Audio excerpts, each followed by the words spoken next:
Australia's Prime Minister says an apology to the nation's Indigenous people will remove a blight on its soul. There is controversy in Australia on the role and purpose of saying sorry, but Kevin Rudd has promised it'll happen this week.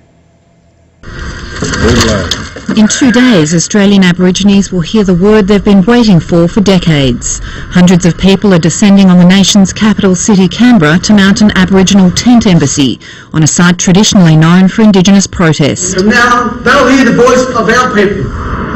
The Australian Prime Minister is in the final stages of working through the language he will use to apologise to members of the so-called stolen generation, the Aborigines who were taken from their families to be integrated into white Australia between 1910 and the 1970s. I think this is a blight on the nation's soul. I think we need to act on it.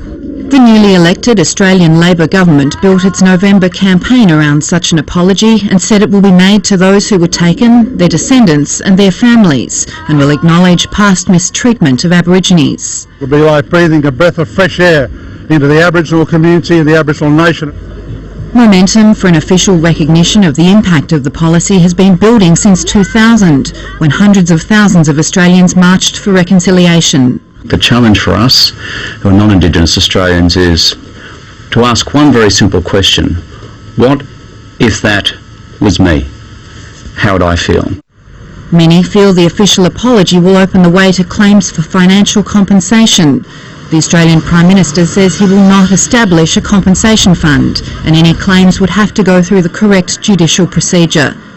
Australia has around 500,000 Indigenous Aborigines living in both urban and remote communities, sharing common disadvantage including a life expectancy 17 years shorter than other Australians. Noni Edwards, Sky.